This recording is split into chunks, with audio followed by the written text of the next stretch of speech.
unalipa biashara na uwekezaji.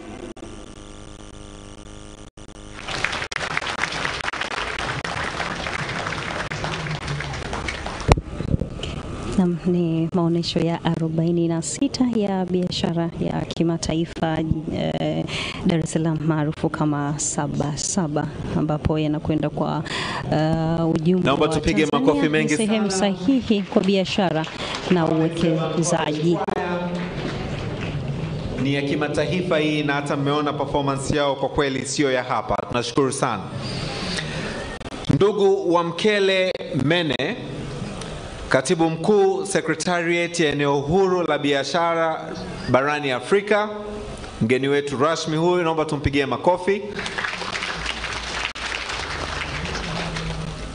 Mheshimiwa Dr. Ashatu Kijaji, mbunge, waziri wa uwekezaji, viwanda na biashara, tunatambua uwepo wake, naomba tumpigie makofi mengi pia. Tunaye pia Mheshimiwa Omari Said Shabani, mwakilishi baraza la wawakilishi, waziri wa viwanda na biashara kutoka Zanzibar, naomba tumpigie makofi pia. Mheshimiwa Balozi Liberata Mulamula, mbunge, waziri wetu wa mambo ya nje na ushirikiano wa Afrika Mashariki, naomba tumpigie makofi. Tunaye pia Mheshimiwa Exod S. Kigahe, mbunge, naibu waziri wa uwekezaji, viwanda na biashara, makofi mengi kwake.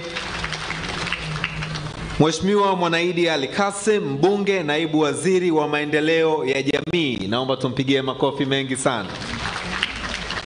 Tunaye pia Mheshimiwa Anthony Peter Mavunde, mbunge, naibu wetu waziri wa kilimo, amewakilishwa lakini tuko naye, naomba tutambue uwepo wake kwa makofi pia. Asante.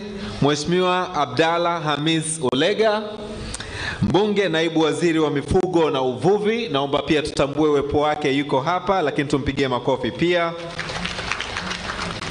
Mheshimiwa Dr. Steven Kiruswa, mbunge, naibu waziri wa madini, makofi mengi kwake. Tumeona pia akijumuika vizuri na kwaya yetu, tunashukuru sana.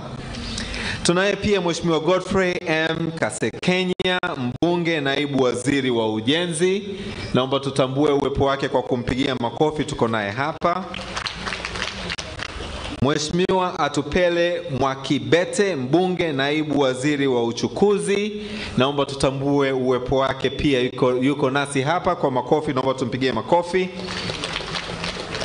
Kwenye meza kuu pia tunaye Mheshimiwa Mudrik Ramadhani Soraga, ambaye ni waziri wa nchi, ofisi ya Rais, kazi, uchumi na uwekezaji kutoka Zanzibar. Mheshimiwa Soraga, naomba tumpigie makofi mengi sana. Pia tunaye katibu mkuu kiongozi Engineer Zena kutoka Zanzibar, naomba tukusalimu kwa makofi namna hiyo. Naomba pia ni mtambue uwepo wa Mheshimiwa Omari, Mheshimiwa Profesa Ulingeta Mbamba, ambaye ni mwenyekiti wa bodi ya TanTrade, naomba tumpigie makofi namna hiyo, nashukuru sana. Naomba pia tutambue nafasi na uwepo na mchango mkubwa sana wa Director General wa TanTrade, Mama Latifa Hamisi, naomba kupongeze kwa kazi nzuri pia. Miongoni mwetu kuna makatibu wakuu, kuna wakurugenzi, naomba nitambue wote nafasi zenu, ni wasalimu pia kwa jina la Jamhuri ya Muungano wa Tanzania.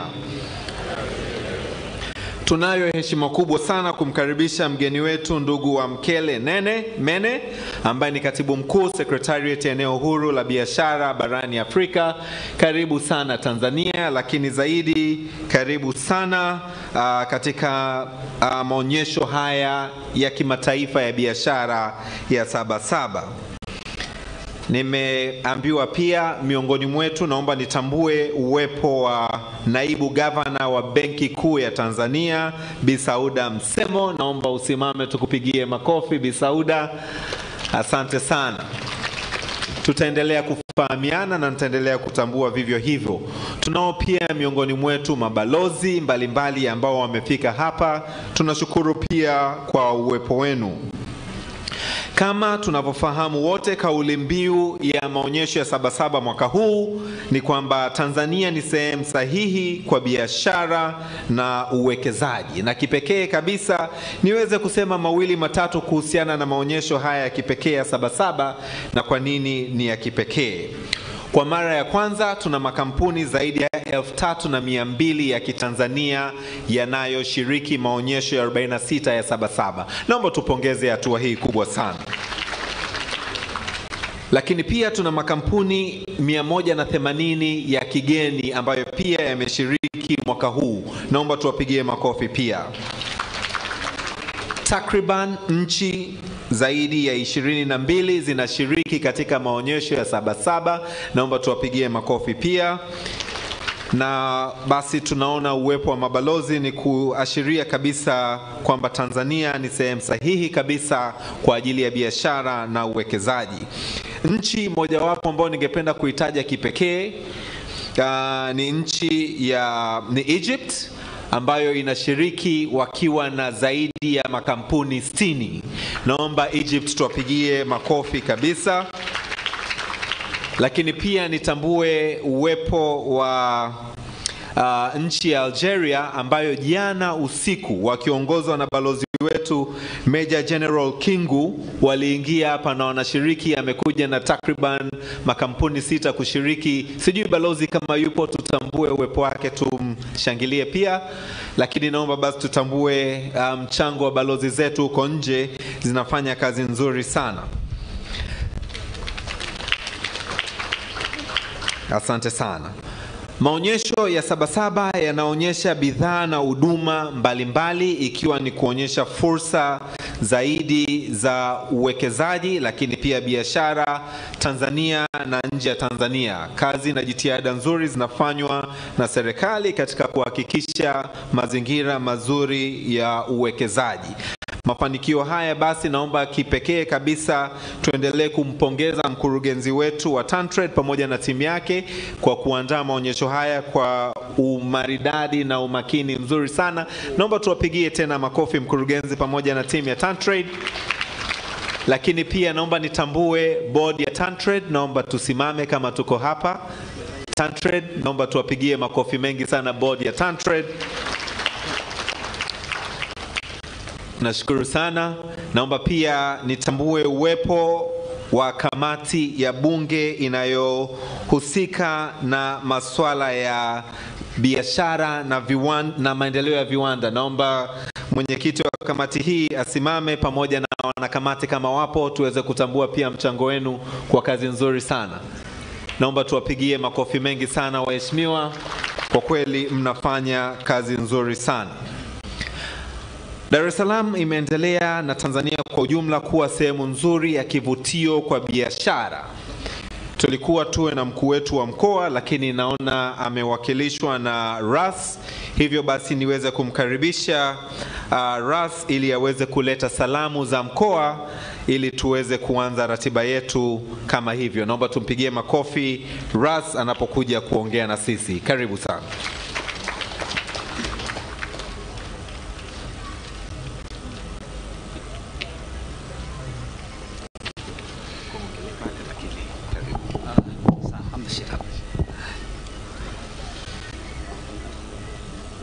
Mheshimiwa Wankele Mene, Secretary General wa AFTA,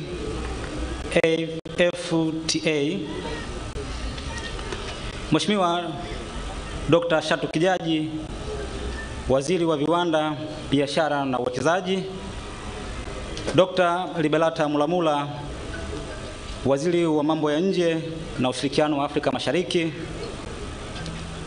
Dr. Zena, Katibu Mkuu Kiongozi wa Serikali ya Mapinduzi ya Zanzibar, Mheshimiwa David Kienzile, Mwenyekiti wa Kamati ya Bunge, Bi Latifa Hamis, Mkurugenzi wa TanTrade, Waheshimiwa mawaziri wote mlioshiriki pamoja nasi kutoka pande zote mbili za muungano, waheshimiwa manaibu waziri wote mlioko hapa, waheshimiwa makatibu wakuu manaibu wa katibu wakuu, waheshimiwa mabalozi, waheshimiwa wabunge wote, waheshimiwa wakurugenzi, ndugu viongozi mbalimbali wa taasisi mbalimbali za umma na taasisi binafsi, na viongozi washiriki kutoka ambao mnawakilisha makampuni yenu mbalimbali ambao wameshiriki pamoja nasi, ndugu wananchi wote mlioshiriki pamoja nasi, wananchi wa mkoa wa Dar es Salaam na wananchi waliotoka nje ya Dar es Salaam, ndugu waandishi, mabibi na mabwana, na wasalimu kwa jina la Jamhuri ya Muungano wa Tanzania. Kazi iendelee. Awali ya yote naomba kutumia fursa hii kipekee kabisa kumshukuru Mwenyezi Mungu mwingi wa rehema kwa kujalia afya na uzima na hatimaye kuweza kusanyika hapa siku ya leo. Nimesimama hapa mbele yenu kwa ajili ya kumwakilisha Mheshimiwa Mkuu wa Mkoa, Mheshimiwa Amos Gabriel Makala, ambaye alitamani sana kujumuika nasi kwenye shughuli ya leo, lakini kutokana na mwingiliano wa majukumu amenituma mimi nije kumwakilisha, lakini yuko pamoja nasi.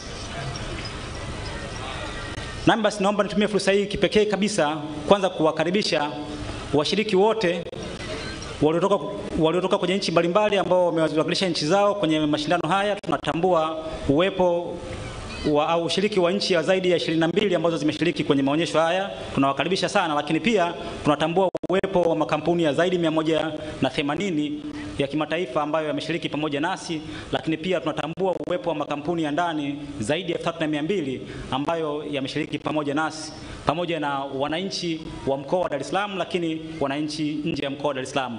Naomba nitumie fursa hii kuwakaribisha sana ndani ya mkoa wa Dar es Salaam, lakini pia kuwahakikishia ulinzi na usalama kwenye kipindi chote cha maonyesho haya. Mimi kama katibu wa kamati ya ulinzi na usalama ya mkoa wa Dar es Salaam, naomba nitumie fursa hii kuhakikishia kwamba mko salama na mtakuwa salama kwenye kipindi chote cha maonyesho haya. Lakini pili naomba nitumie fursa hii kipekee kabisa kuwapongeza na kuwashukuru ndugu zangu wa TanTrade kwa kuendelea kuwa wabunifu mwaka hadi mwaka na kuyafanya maonyesho haya kuendelea kuwa yenye mvuto na msisimko mkubwa. Nadhani sisi sote tuliotembelea kwenye mabanda mbalimbali tumejionea ubunifu huu, na juzi tu nilikuwa na dada yangu Latifa, nikawa namwambia, pamoja na kazi nzuri unayoifanya dada yangu, unatakiwa ujue kwamba shughuli yako unaifanyia Dar es Salaam, na mimi Dar es Salaam sina mashamba, yani shughuli hizi ndio mashamba yangu. Kwa hiyo nikawa namsisitiza na kumshauri kwamba aangalie namna ya kufanya maonyesho kama haya angalau kila robo mwaka ili kukatalize shughuli zetu za biashara. Na nikawa namwambia, kwenye hii nchi tunafanya shughuli zote, tunafanya shughuli za viwanda, tunafanya shughuli za kilimo.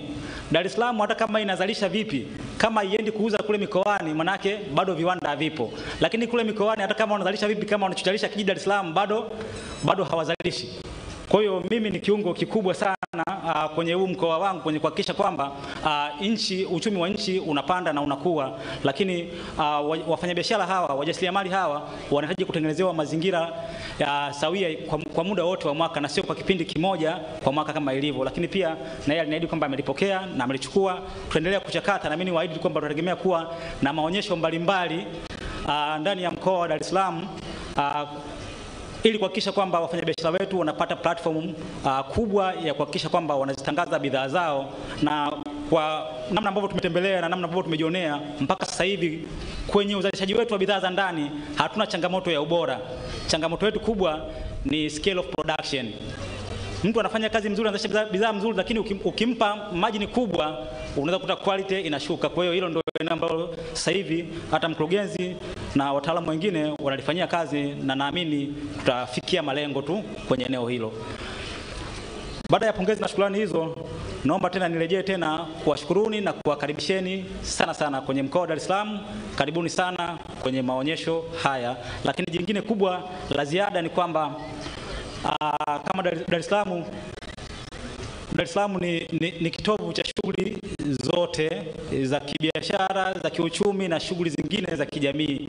Kwa hiyo sambamba na maonyesho na wiki ya maonyesho ya Sabasaba, pia tunayo wiki ya utamaduni na Kiswahili ambayo imezinduliwa rasmi jana, nadhani mtakuwa mliona.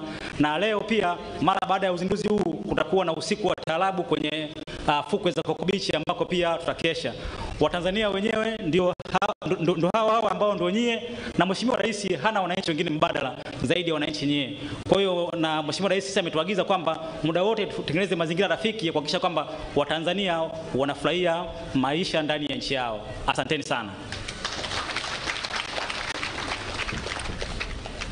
Tunashukuru sana katibu tawala mkoa wa Dar es Salaam kwa ukaribisho huo na kutuhakikishia kwamba tuko salama kabisa.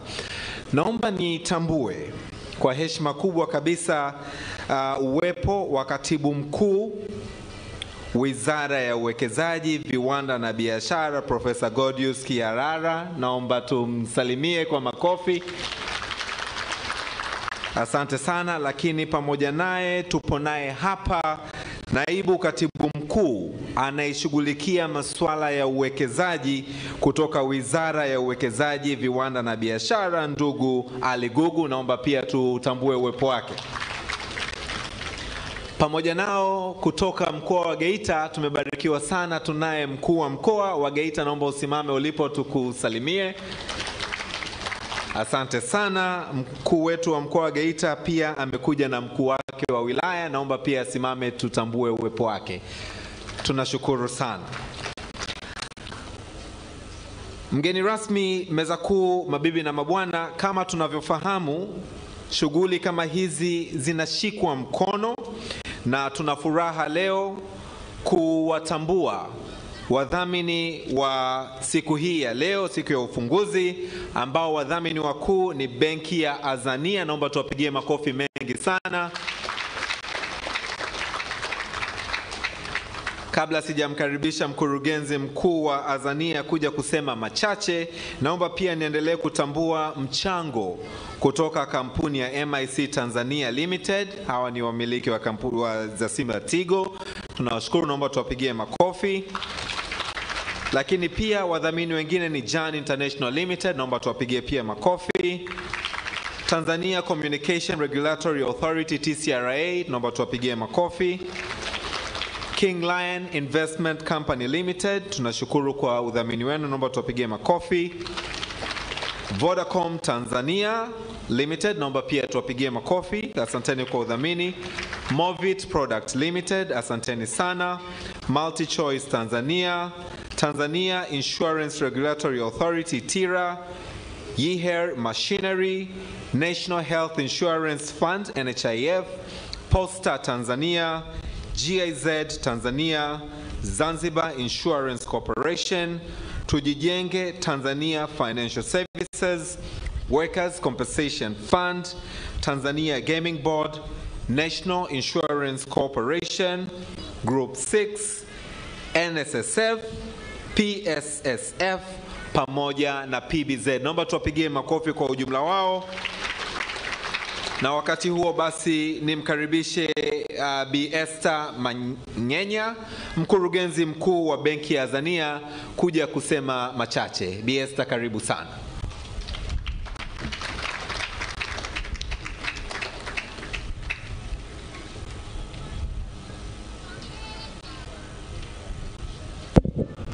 Mtazamaji, unafuatilia matangazo ya moja kwa moja ya ufunguzi rasmi wa maonesho ya kibiashara kimataifa Dar es Salaam maarufu kama Sabasaba, maonesho ya 46. Na sasa wadhamini wakuu wa maonesho haya ya 46, mkurugenzi mtendaji wa Azania Bank yuko tayari sasa kuweza kusema nasi. Secretary General, the African Continental Free Trade Area, mgeni rasmi Mheshimiwa Dr. Ashantu Kijaji, mbunge, waziri wa uwekezaji, viwanda na biashara, Mheshimiwa Ambassador Liberata Muramura, waziri wa mambo ya nje na East Africa Cooperation. Samahani, ndani yangu imeandikwa Kiingereza na translate. Mheshimiwa Omari Said Shabani, Minister of Trade and Industry Development Zanzibar, honorable ministers and deputy ministers,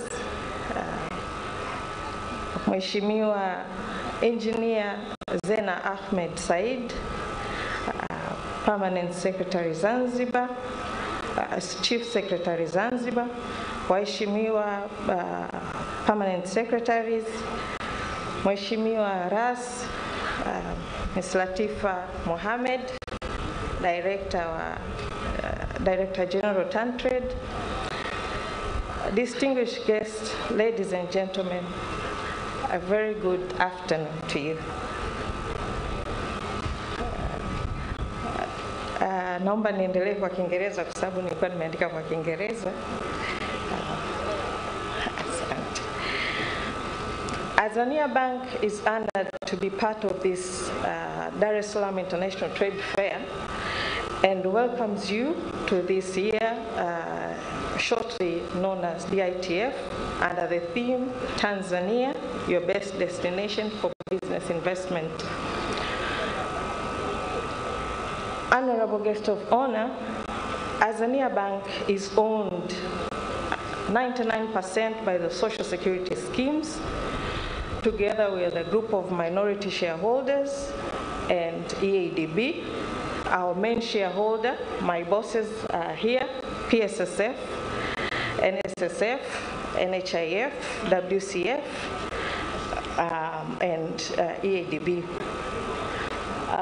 Honorable guest of honor, we are very happy to be here and honored. Azania Bank has been promoting investment opportunities in Tanzania through Wekeza Tanzania, a TV program with Tanzania Broadcasting Corporation, whereby we are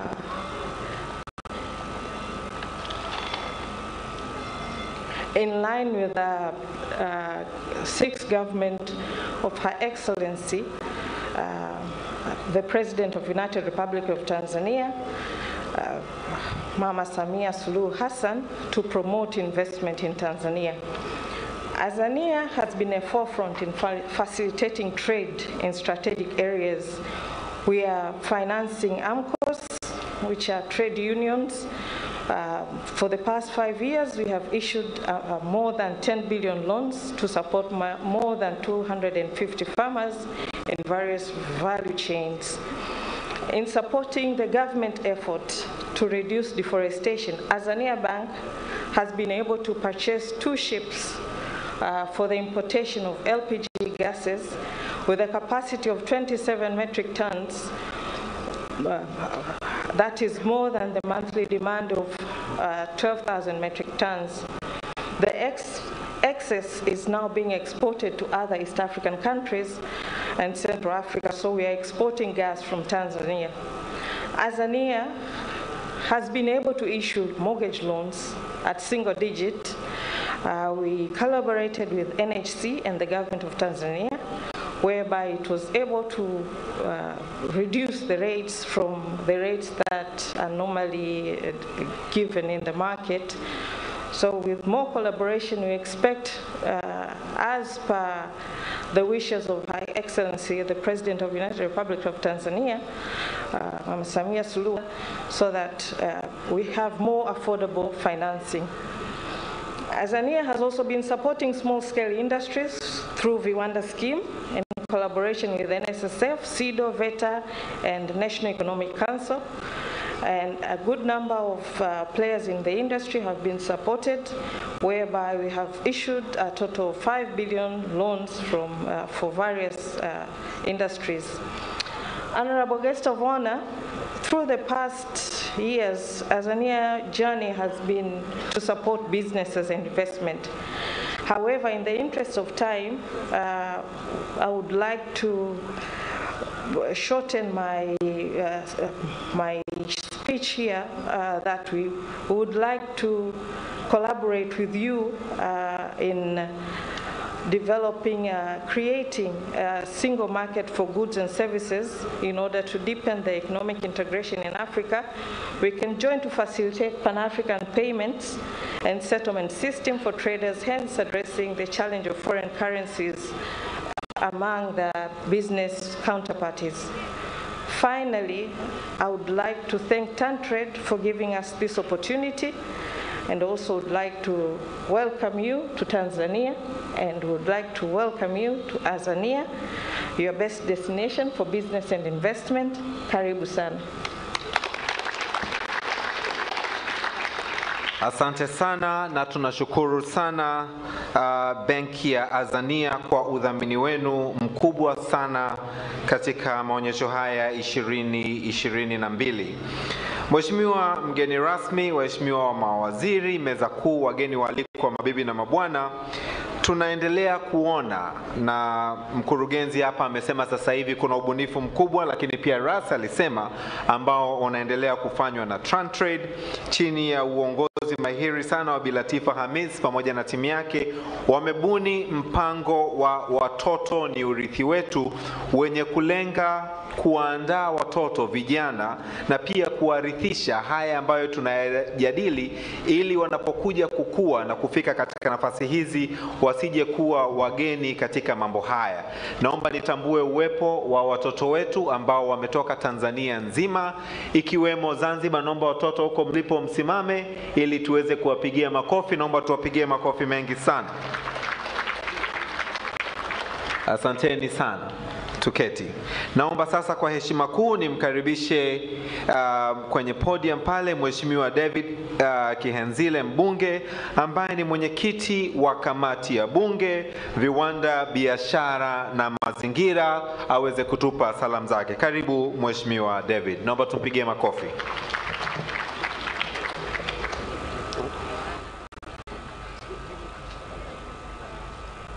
Mheshimiwa Katibu Mkuu wa African Continental Free Trade Area ambaye ndio mgeni rasmi wetu, Mheshimiwa waziri wetu wa uwekezaji, viwanda na biashara, mama yetu mchapakazi sana, Daktari Ashatu Kijaji,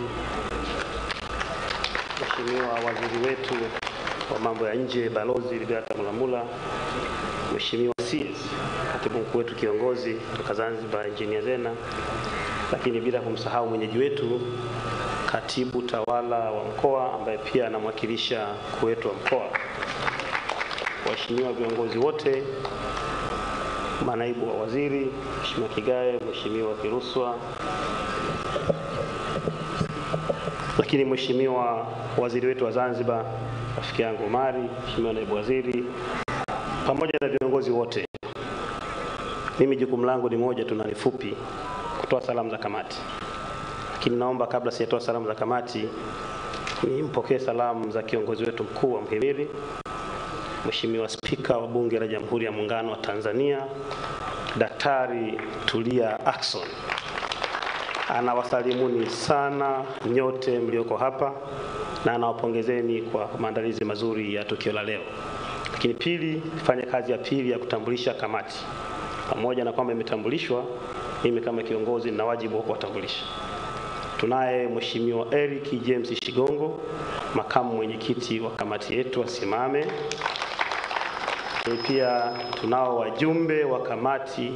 Kwa sababu ya muda nitaomba wasimame tu kwa umoja wao kwa sababu nipo hapa kwa niaba yao. Hii ni sehemu ya wawakilishi wa kamati yetu. Naomba mketi. Pia tunao secretariat wako pale, kina Felista na wengine. Waheshimiwa viongozi, pamoja na kupongeza kazi ambayo inafanywa hususan maandalizi ya shughuli hii ya leo, ambapo tumepokea taarifa kwamba zaidi ya wafanyabiashara au makampuni 3000 wameshiriki. Pongeza dhati sana. Lakini pia tunapongeza kazi ambayo inaendelea kufanywa kwanza na wizara yetu katika kuboresha mazingira ya biashara nchini. Lakini tunapongeza zaidi msukumo, maono, uelekeo unaoonyeshwa na kiongozi wa nchi, Rais wetu Samia Suluhu Hassan, ambaye tumeona kwa muda mfupi, sote ni mashahidi, uboreshaji wa biashara nchini umeongezeka. Tumeelezwa kutoka nchi ya 15 miaka miwili nyuma katika Afrika kwenye mataifa ya kufanya biashara tumeingia top 10. Tumeeleza ziara hizi fupi za kwenda Dubai, kwenda Oman na kadhalika zimeattract zaidi ya trilioni 18.5. Tumeelezwa uwekezaji umeongezeka maradufu zaidi. Hii ni kazi inayotokana na mwadiplomasia namba moja kuamua kuset vision na kuamua kuisimamia. Kuset vision jambo la kwanza, lakini kuisimamia jambo muhimu sana. Kwa hiyo tunaipongeza serikali kama bunge. Lakini pia pamoja na hiyo, tumia nafasi hii pia kueleza mambo kwa ufupi sana. Sisi sote ni mashahidi. Tunaishi na tumebarikiwa kuwa kwenye taifa tajiri lenye kila aina ya rasilimali. Tukianza kuangalia kwenye sekta ya utalii, hakuna nchi iliyobarikiwa vivutio vya asili vya utalii barani Afrika kama Tanzania. Duniani tunazidiwa na Brazil peke yake. Tulisema mwaka jana, Mheshimiwa Waziri, wakati huo waziri alikuwa ni Profesa Kitila. Ukija hata kwenye mifugo, tunayo mifugo ng'ombe zaidi ya milioni 33, na hivyo barani Afrika ni nchi ya pili. Tuna mbuzi zaidi ya milioni 7, tuna nguruwe zaidi ya milioni 4, tuna mayai zaidi ya bilioni 4. Yaani kwa ujumla kitu kama taifa. Na wasalimu kwa jina la Jamhuri ya Muungano wa Tanzania. Yaani hapo nimezungumza mayai ya ndege, mayai ya kuku, mayai ya samaki, mayai ya mbalimbali ya kikusanyo ya ardhini na nchi kavu. Mheshimiwa Katibu Mkuu na mawaziri, hiyo ni fursa nzuri sana kwa ajili tukiamua kutekeleza sera yetu ya uchumi wa viwanda. Kilimo chetu, ardhi inayofaa kwa kilimo ni zaidi ya 93%. Hizo zote ni fursa ambazo tunazo kama taifa. Hivyo tunaendelea kuwasihi wenzetu mlioko serikalini kuendelea kuweka mkazo na msisitizo, tukiamini kwamba kilimo peke yake na mifugo kwa sasa kinatoa 60% ya malighafi. Tukiziwekeza vizuri sekta hizi, zinaweza kuwasaidia Watanzania wanaotegemea sekta hizi ambao ni 80%. Kwa kuna uhusiano wa moja kwa moja, Mheshimiwa Mwenyekiti au Mheshimiwa Katibu Mkuu. Maombi yetu ni kwa sababu tunazo fursa kama tatu. Moja, tumeridhia mkataba mwaka jana wa African Continental Free Trade Area ambapo tunaruhusiwa kwenda kuuza bidhaa kwenye ukanda wote huu wa Afrika.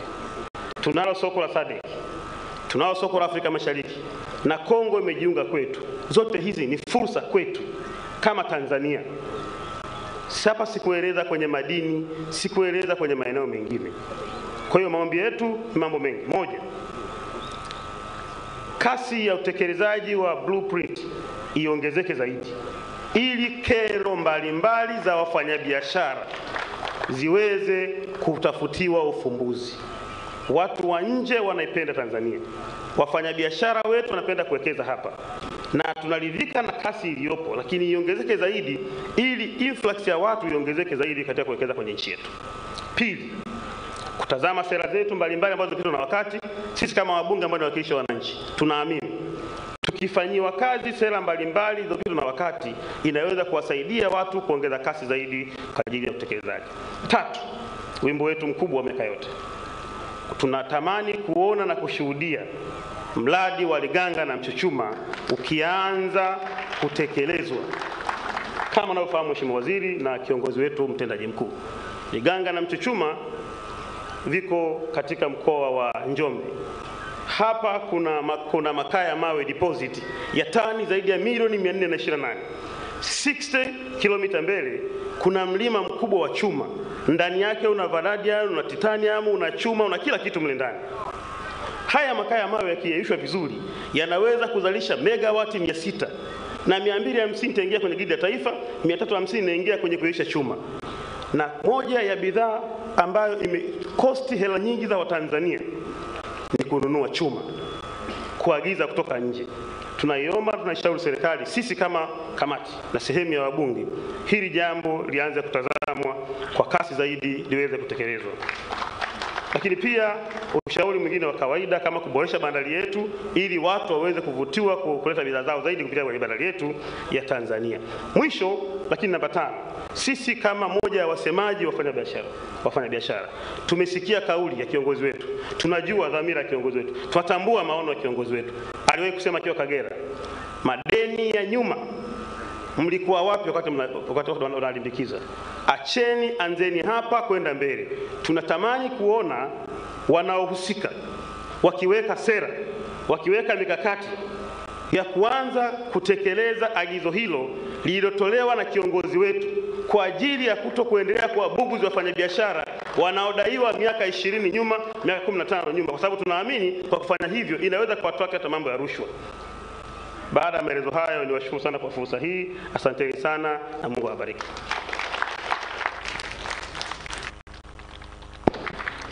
Naomba tumpigie makofi mengi sana. Na pia tumpongeze yeye pamoja na kamati yake kwa kazi nzuri ambayo wanaendelea kuifanya bungeni, tukiwa tunaamini hayo na mengine ambayo pia sisi tutayaleta kule yataenda sambamba. Nina heshima sasa kubwa sana kumkaribisha Mheshimiwa Waziri wa Biashara na Maendeleo ya Viwanda, ndugu yangu Omar Said Shabani, mwakilishi kutoka Baraza la Wawakilishi Zanzibar, aweze naye kutupa salamu zake. Naomba tumpigie makofi mengi sana na Mheshimiwa Omar Said Shabani. Karibu sana. Asante. Your Excellency, my brother Mkelemene, Secretary General of Secretariat of African Pre-Continental Trade Area, Honorable Liberata Mulamula, our Minister of Foreign Affairs and East African Cooperation, my counterpart, Dr. Shatu Kijaji, Minister of Investment, Trade and Industry, Chief Secretary, Revolutionary Government of Zanzibar, RAS of Dar es Salaam regions, ladies and gentlemen, all ministers present, principal secretaries, and other distinguished guests, good afternoon. Your Excellency, we're very glad that you could spare some time with us this afternoon. We will always treasure your memories and your presence among us. Welcome back to Tanzania. Your Excellency, the task assigned to me this afternoon is to give a remarks from Zanzibar. Though the program doesn't show my remarks and message, either to that from Zanzibar should be directed to who, but I guess it's to participants and to you, your guest of honor, my brother, Mkelemene. And this is what I'm prepared to do this afternoon. Let me begin my message from Zanzibar to participants in trade. I want to sincerely congratulate everyone, from exhibitors, visitors, and organizers, for your tireless effort to take a role in making this 46th Dar es Salaam International Trade Fair more successful and relevant trading platform. You have continued to provide trading and marketing space to many entrepreneurs and manufacturers from Tanzania and beyond.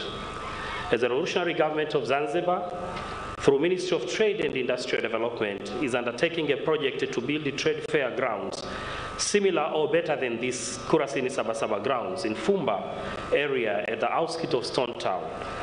We shall continue to learn and take a leaf from your long-time experience and participants here present to work with my ministry through Department of Trade and Marketing as we embark our journey to build the Zanzibar International Trade Fair grounds in Fumba. My special thanks and congratulations to you, Honorable Minister Shatu Kijaji, and Director General of Trade, Mrs. Latifa Hamis, for your able leadership and taking a front seat, driving toward the cross-border trade within and outside Africa. You have continued to prove to many of us that women can deliver. The second part of my message is to you, my brother and guest of honor, Your Excellency Mkelemene. The continental ambitions to deeper and broader integration in terms of trade is irreversible, as demonstrated by flagship programs, particularly African Continental Free Trade Area, among others. Trading under this agreement will benefit our countries in at least 5 mutual reinforcing ways. It's a much larger market whose free flows of goods and services will help to maintain and spur economic growth, will serve as an impetus for investment in our cross-border infrastructure. The prospects of the larger markets and supporting infrastructure will spur industrial development, but also the signal of larger markets will help us to stimulate trade services. However, these privileges and opportunities do not come on silver plate. A country needs to have strategies to benefit from the opportunities and privileges associated with the continental free trade area. But also, the country does not need to become the dumping place for products coming from other African nations within the continent. And third, our manufacturers needs to become competitive players of intra-Africa trade. For small island states like Zanzibar, there might be a threat of becoming a trading zone instead of manufacturing zone. I'm very happy to learn from you. Last time you paid a courtesy visit to His Excellency Dr. Hussein Ali Mwinyi, the President of Zanzibar and Chairman of Revolutionary Council, that the Secretariat of Africa Free Continental Free Trade Area is putting consideration on how small island development states can be integrated to enjoy fully potential associated with agreement. It's unfortunate, however, the assessment and report by International Economics Consulting Limited on this subject does not cover Zanzibar. My humble prayer to you, Your Excellency, is for the Secretariat to commission the same study to assess Zanzibar while taking into consideration a political and governmental structure of United Republic of Tanzania. I thank you for your kind attention. Asante sana Mheshimiwa Omar Said Shaban, mwakilishi Baraza la Wawakilishi ambaye pia ni waziri wetu wa biashara na maendeleo ya viwanda kutoka Zanzibar, kwa maneno mazuri sana. Tunashukuru sana. Tuendelee kutambua nafasi na kazi nzuri zinazoendelea kufanywa na balozi zetu ambazo zipo nje ya nchi zikituwakilisha vyema sana na kuvutia biashara lakini pia uwekezaji. Nina heshima kubwa sasa kumkaribisha Profesa Ulingeta ambaye pia ni mwenyekiti wa bodi ya wakurugenzi wa TanTrade aweze kusema aliyotuandalia, naamini pia ataitambua bodi yake, na kisha amkaribishe Mheshimiwa waziri wetu wa mambo ya nje na ushirikiano wa Afrika Mashariki kusema na adhara hii, lakini pia akiwa anakuja kusema ajue kabisa tunapongeza kazi nzuri ambazo zinafanywa na wizara hii. Naomba sasa nikukaribishe Profesa Ulingeta Mbamba, mwenyekiti wa bodi ya TanTrade. Naomba tumpigie makofi mengi sana. Karibu sana.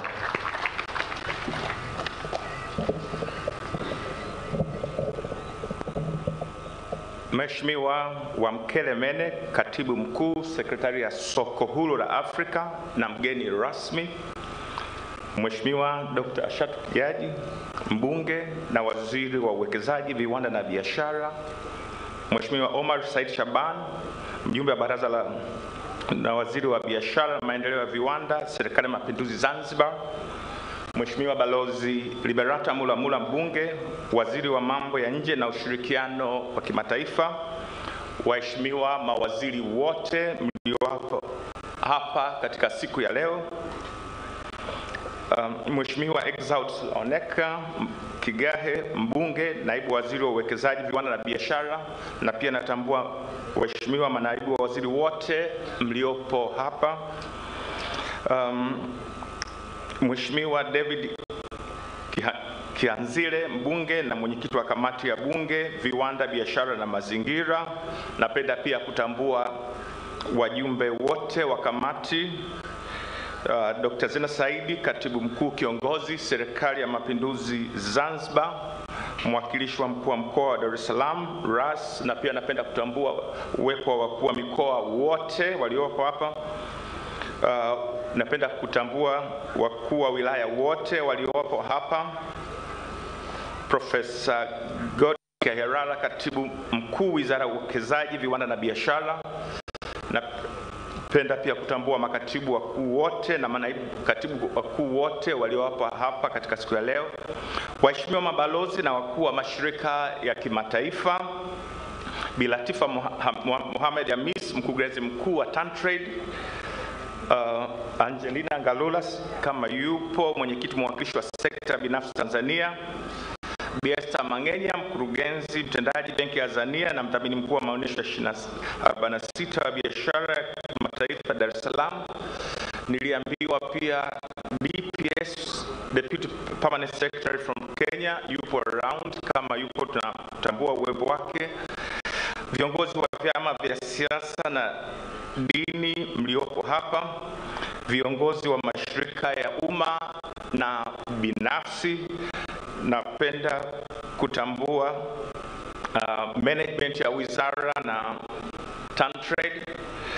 Naomba nitambue pia wajumbe wa bodi na wakurugenzi. Naomba tusimame tuwapungie mkono washiriki.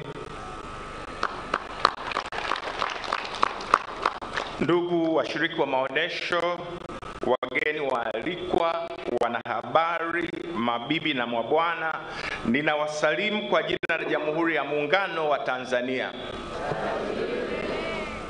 Mheshimiwa mgeni rasmi, kwanza kabisa napenda kuchukua fursa hii kumshukuru Mwenyezi Mungu mwingi wa rehema kwa kutukutanisha mahali hapa na kutuwezesha kushiriki maonesho haya 46 ya biashara ya kimataifa ya Dar es Salaam tukiwa na afya njema.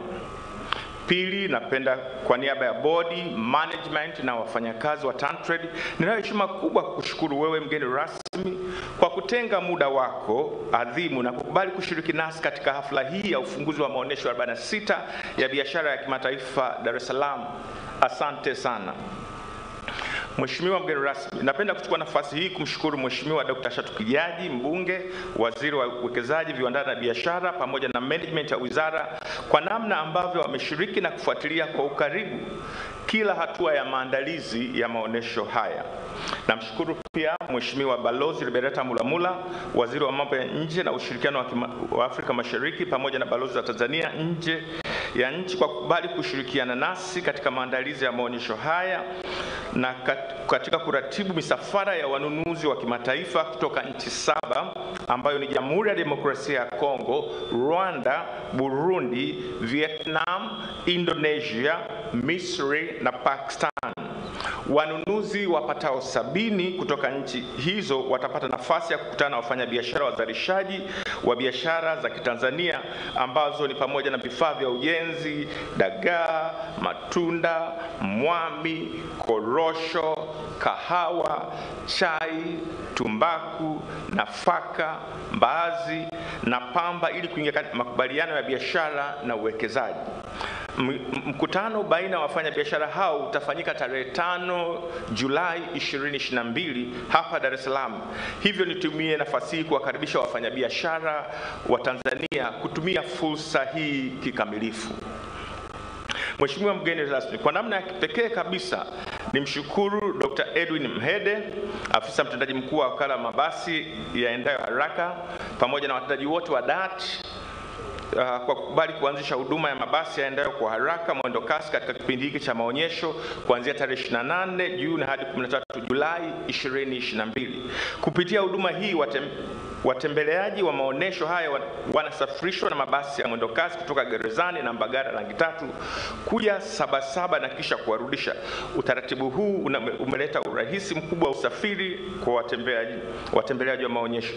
Niwashukuru pia wazazi na walimu wa shule za sekondari kutoka wilaya ya Babati, Ruangwa, Bahi na Kaskazini B, Unguja, Pemba na Dar es Salaam kwa kubali mwaliko wetu wa kuwaleta wanafunzi katika ziara ya kutembelea maonesho haya kupitia programu ya Watoto Wetu Urithi Wetu, ambapo watapata uelewa juu ya jukwaa hili la biashara, watajifunza kwa vitendo juu ya ujasiriamali, majukumu ya taasisi za serikali na kupata ufahamu kutoka mataifa yanayoshiriki maonesho haya.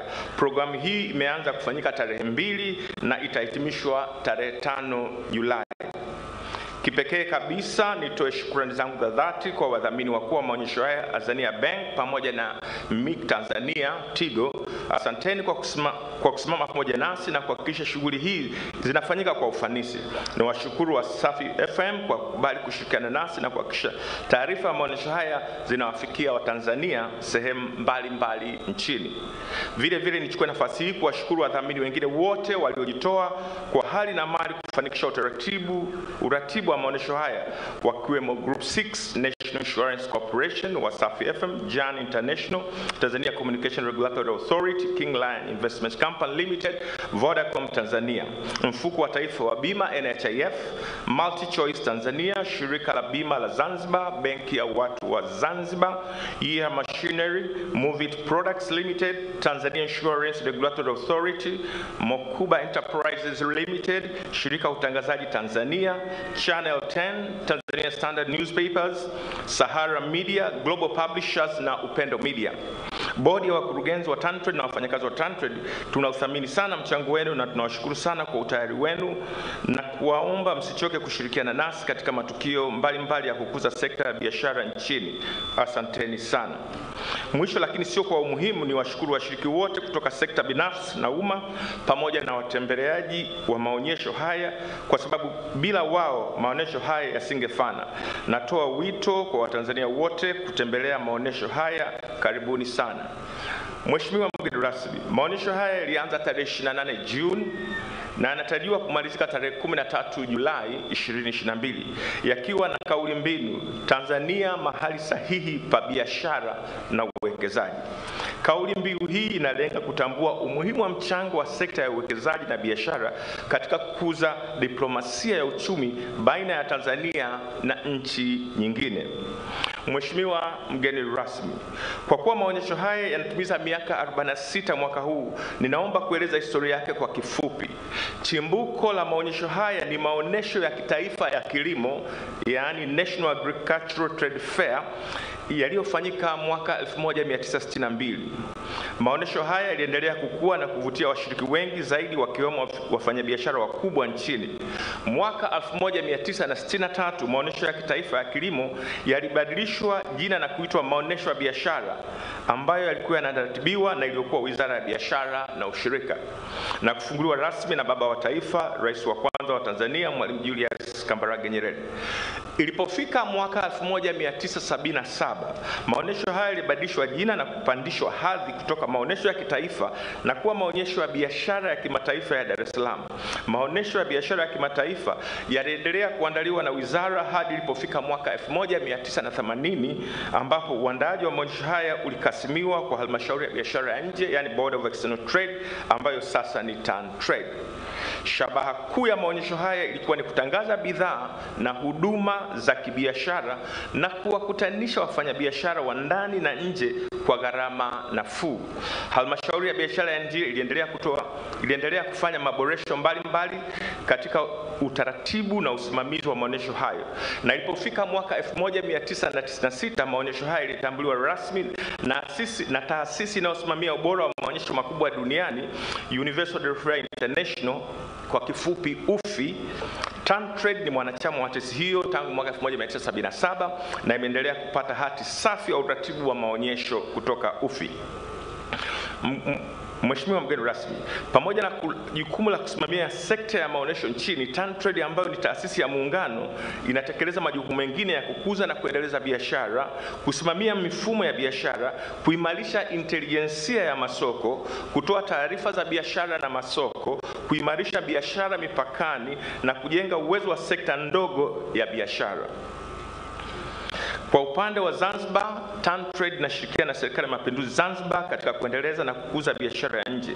Mathalan, kwa upande wa uendelezaji wa bidhaa imejikita kwenye sekta kipaumbele kama vile karafuu, mwami na dagaa ili kuzifanya ziwe za ushindani mkubwa katika masoko ya nje. Mheshimiwa mgeni rasmi, maonesho mwaka huu yana utofauti mkubwa na maonyesho yaliyopita kutokana na uwepo wa vionjo tofauti, zikiwemo programu mbalimbali zilizoandaliwa kwa ufanisi na zilizovutia watembeleaji na washiriki wengi zaidi. Programu hizo ni pamoja na msafara wa wanunuzi na uwekezaji, mikutano ya wafanyabiashara, program ya Total Industrial Solution, program ya watoto wetu urithi wetu, dawati la kuboresha mazingira ya biashara Blueprint kupitia kliniki ya biashara, siku ya taifa India, maadhimisho ya miaka 41 ya SUMA JKT, siku ya ushirika na siku ya kongani ya batiki.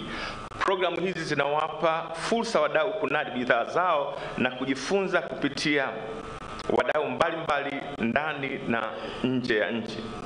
Mheshimiwa mgeni rasmi, baada ya kusema hayo, sasa nichukue nafasi hii kumkaribisha Mheshimiwa Balozi Liberata Mulamula, mbunge, waziri wa mambo ya nje na ushirikiano wa Afrika Mashariki, ili aongee na hadhira hii.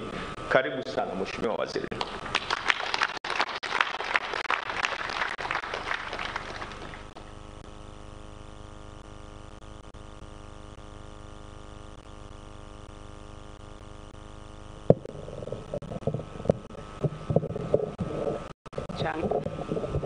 Changamoto.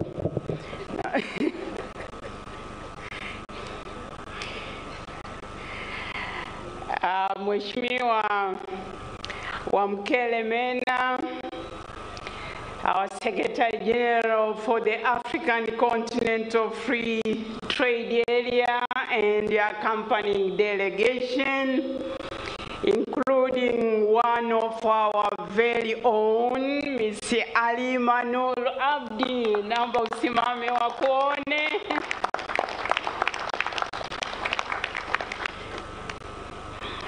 Mheshimiwa Dr. Shatu K. Kijaji, mbunge, na wifi yangu, msiulize kuna jina la kati la K. Waziri wetu wa uwekezaji, viwanda na biashara, na mwenyeji wetu Mheshimiwa Omari Saidi Shamani, waziri wa biashara na maendeleo ya viwanda wa serikali ya mapinduzi ya Zanzibar, wanamwitaga partner. Mheshimiwa dada yangu Engineer Zena, katibu mkuu kiongozi wa serikali ya mapinduzi ya Zanzibar, mwakilishi wa mkuu wa mkoa Bwana Rasi, nimefurahi kukuona. Asante sana kwa kutukaribisha. Waheshimiwa manaibu waziri wote kwa ujumla wenu kutoka serikali ya Jamhuri ya Muungano wa Tanzania na serikali ya mapinduzi ya Zanzibar, naomba kutambua uwepo wenu. Mheshimiwa mwenyekiti wa kamati ya bunge ya viwanda, biashara na mazingira, Mheshimiwa David Kienzile, mbunge, na shukuru umetusemea wote wa bunge na waheshimiwa wabunge wote mliopo, makatibu wakuu, na watambua uwepo wenu, na manaibu wa katibu wakuu mliopo, watendaji wakuu wa taasisi mbalimbali mliopo, na kushukuru mwenyekiti wa bodi ya wakurugenzi wa TanTrade kwa kutupa historia ya tangu maonyesho haya yalivyoanza na kunikaribisha. Lakini seme pengine in the silence of your heart, tuwakumbuke wakurugenzi watendaji waliotangulia mbele ya haki, akiwemo Balozi Edwin Rutageruka ambaye alikuwa pia mkurugenzi ambaye ametuondoka hivi karibuni. Lakini tambue na kushukuru sana Bi Latifa kwa makaribisho mazuri, maandalizi mazuri, na kuweza kuchukua ikijiti kama mwanamama mashuhuri. Na kupongeza sana. Nimpongeze pia Bi Esther Mangenya, mkurugenzi wa benki ya Azania. Asante sana kwa kutubeba. Natambua kwa pekee, kwa umuhimu wa pekee, uwepo wa mabalozi wote, Your Excellencies, the ambassadors, representative from the diplomatic corps. I'm delighted to see you, and thank you for making time to join us this afternoon. Watoto wetu, urithi wetu na watambua popote mlipo. Wanahabari, let me start, my dear brother Wamkele, to assure you, I won't make a long speech. I know you are tired, crisscrossing our continent. You arrived in the early hours of today, but we try to keep you awake the Tanzania way. Karibu sana. Napenda pia niwasalimu kwa ujumla kwa jina la Jamhuri ya Muungano wa Tanzania.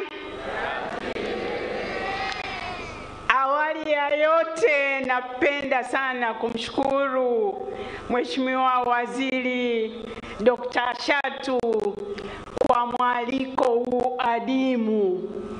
Katika historia ya maonyesho haya, nadhani ni mara chache sana kumkumbuka waziri wa mambo ya nje.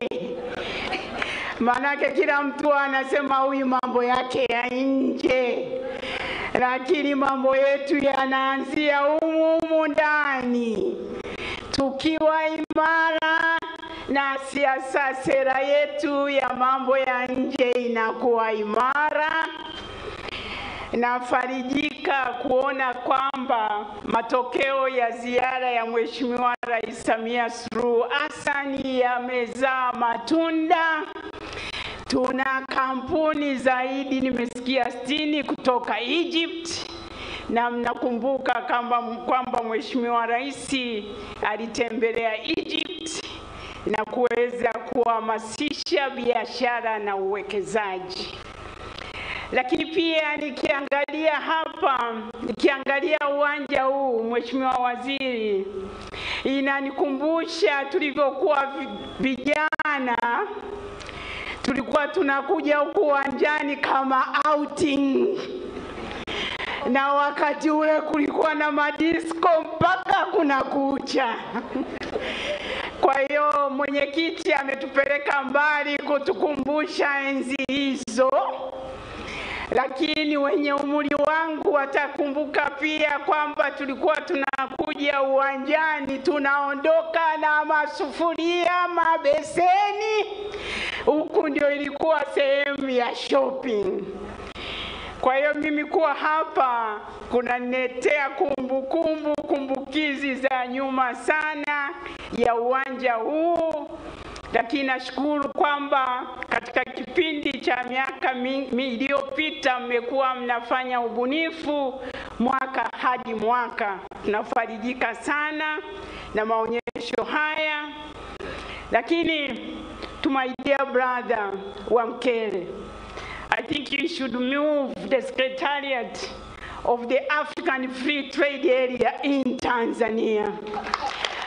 You have been in Tanzania more than any other country, but you just left 3 weeks ago. You were in Arusha. 4 weeks ago, you were in Zanzibar. And today, you are here again. We need to move here. This is where action is. This is where you see trade and investment booming. Kwa hiyo tunakushukuru. Wewe ni kiongozi mwenye uzalendo. Wewe ni kiongozi ambaye una nia ya dhati ya kupigania Afrika ili iweze kujitegemea kiuchumi kwa kukuza biashara na mauzo ya Afrika ndani na nje ya bara la Afrika. Naomba kwa niaba ya serikali, lakini zaidi kwa niaba ya Wizara ya Mambo ya Nje na Ushirikiano wa Afrika Mashariki, tukukaribishe tena, jisikie upo nyumbani. Excellencies, I just decided to make my speech in Swahili for one reason. We are celebrating soon on the 7th of July, another Sabasaba will be celebrating Kiswahili Day in the world. Tunasherekea Kiswahili, siku ya Kiswahili duniani. Kwa hiyo Kiswahili kinaanza na mimi. Naona dada yangu Azania benki kaangaika kweli na Kiswahili. Kwa hiyo naomba uwe mgeni wetu wa heshima katika siku ya Kiswahili duniani. Na utanihakikishia kwamba unaweza kutamka Wizara ya Mambo ya Nje na Ushirikiano wa Afrika Mashariki.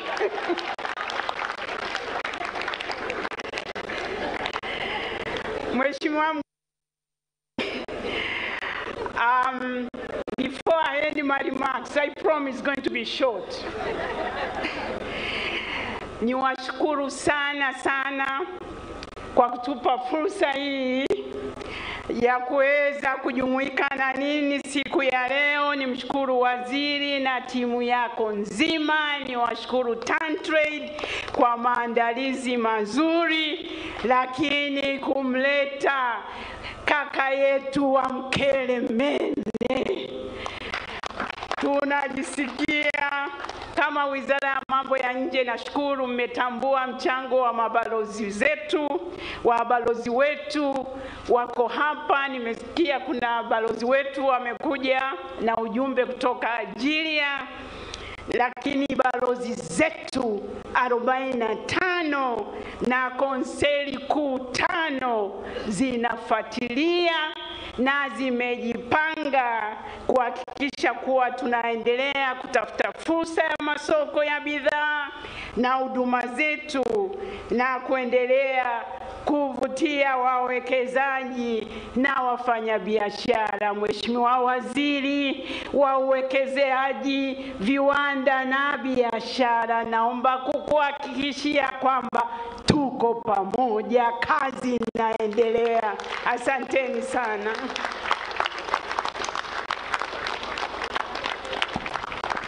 Naomba makofi mengi sana kwa Mheshimiwa Waziri wetu. Nashukuru sana. Balozi namba 2 huyu baada ya mama yetu Mheshimiwa Rais wetu. Mheshimiwa mgeni rasmi, waheshimiwa mawaziri, meza kuu, wageni waalikwa, mabibi na mabwana. Biashara nyingi ambazo zipo Tanzania, nyingi ni za sekta binafsi, lakini pia wafanyabiashara wadogo. Napenda kipekee kabisa nitambue michango ya mifuko yetu ambayo imeendelea kuwawezesha wafanyabiashara wa sekta binafsi, lakini hawa wadogo ambao pia tutaona au tutapata nafasi ya kuona kazi zao. Naomba tupigie makofi mifuko yote ambayo iko hapa. Tunaye mbele yetu hapa mkurugenzi Dr. Masha Mshomba, naomba usimame usalimie hadhara hii, tupungie tu mkono. Lakini pia tunatambua mchango na uwepo wa PSSF, sijui kama mkurugenzi wetu yupo hapa, nashukuru sana. NHIF mkurugenzi kama yuko hapa naye tutambue uwepo wake, lakini wapo na banda lao zuri sana. Lakini pia Workers Compensation Fund tunatambua pia mchango wao mzuri sana. Nina heshima kubwa sasa, kabla ya kumkaribisha Mheshimiwa Waziri mwenyeji wetu, kumkaribisha Katibu Mkuu ili aweze kusalimia hadhara hii, Godius Kiarara, na aweze kumkaribisha Mheshimiwa Waziri Shatu aweze kuongea na hadhara hii, na baada ya salamu zake aweze kumkaribisha mgeni wetu rasmi aweze kuongea na sisi. Karibu, naomba tumpigie makofi mengi sana Katibu Mkuu wetu. Mheshimiwa mgeni rasmi, waheshimiwa mawaziri, makatibu wakuu, Mheshimiwa Katibu Mkuu kiongozi wa Serikali ya Mapinduzi ya Zanzibar, wafanya biashara, wawekezaji, wenye viwanda, wageni waalikwa. Kazi yangu ni ndogo sana, naomba iwe fupi. Ni kumkaribisha Mheshimiwa Waziri ambaye atatoa hotuba kwa niaba ya serikali, kwa niaba ya wizara, kwa mimi sitakuwa na hotuba, na baadaye atamkaribisha mgeni rasmi. Kweli tumempokea saa 10 alfajiri, tunamshukuru sana na wengine wote ambao wamesaidia katika hafla hii. Kwa vile mtendaji, nitatoa takwimu chache sana ambazo ni muhimu kama take home, kazi kubwa ambayo Mheshimiwa Rais amekuwa akifanya katika mwaka mmoja na miezi mitatu plus, ambazo zimetushtua, ni vizuri tukazishare. Uwekezaji umepanda sana, tumefikia bilioni 9 ambao ni uwekezaji wa miaka 10 kwa rekodi za kawaida. Average huwa ni 1 billion per year. Kwa ni vizuri tuziseme, tusipozisema sio hatumpi ile kwamba tumrejeshe kwake anachokifanya kinaleta nini. Lakini miradi ambayo tumekusanya ni 380 ambayo iko registered. Miradi ambayo tunaisema ina maana tayari imeshakuwa registered, ipo katika vitabu, sio ile ambayo ipo katika mchakato. Ukiweka ile ipo katika mchakato, hatutasema hiyo figa mpaka itakapofikia. Lakini kitu kingine ambacho tulidhani muhimu tukizungumze ni kupanda sana kwa mauzo yetu ya nje. Tumefikia bilioni 10.2 US dollars. Hicho ni kiwango kikubwa sana kwa wanaofuatilia biashara katika nchi za Kiafrika. Sijafanya tathmini, lakini kwa East Africa tutaki kusema, tuna majirani hatujui, lakini tunaamini ni figa ambayo basi tujivunie. Lakini vingine kikubwa ni biashara yetu na nchi jirani. Mtakumbuka Mheshimiwa Rais alipoingia madarakani, kazi ya kwanza ilikuwa ni ziara ya Kenya. Tulikuwa na vikwazo 64. Vimebaki 15 ambavyo na vyenyewe mwezi ujao vinaweza vikaisha vyote. Lakini maana yake nini? Maana yake kubwa, biashara yetu na Kenya imeimarika sana. Lakini kwa wachumi wanajua ni surplus, tuna positive. Kwa maana gani? Tunauza zaidi kuliko kununua. Lakini na volume imepanda. Tulikuwa tunaangalia jana, Mheshimiwa mgeni rasmi, tumekuta katika region nzima tuna positive trade balance. Tulikuwa tujiassess. Kwa hiyo kusema katika mwaka mmoja na miezi mitatu, kazi kubwa. Mheshimiwa Waziri wa Mambo ya Nje amezungumza vizuri. Mheshimiwa Rais katika ziara zake zote, uchumi ni kama ile diplomasia ya kiuchumi, ni kitu ambacho amekibeba. Tumeona aliyotokea kwenye Royal Tour, tumeshazungumza, tutaki kuzungumza, lakini ni makubwa na vitu vingine vinaendelea. Basi kwa hizo takwimu chache, naomba nichukue nafasi hii kukaribisha Mheshimiwa Waziri kwa ajili ya kutoa hotuba na kumkaribisha mgeni rasmi. Asanteni sana.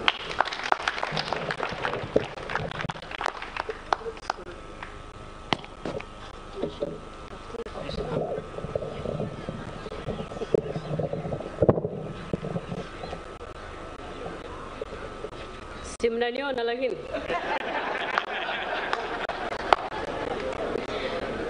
Maana wifi yangu alisema changamoto hamkumuelewa. Sasa lakini mmemuona na mimi mnaniona, tunaendelea.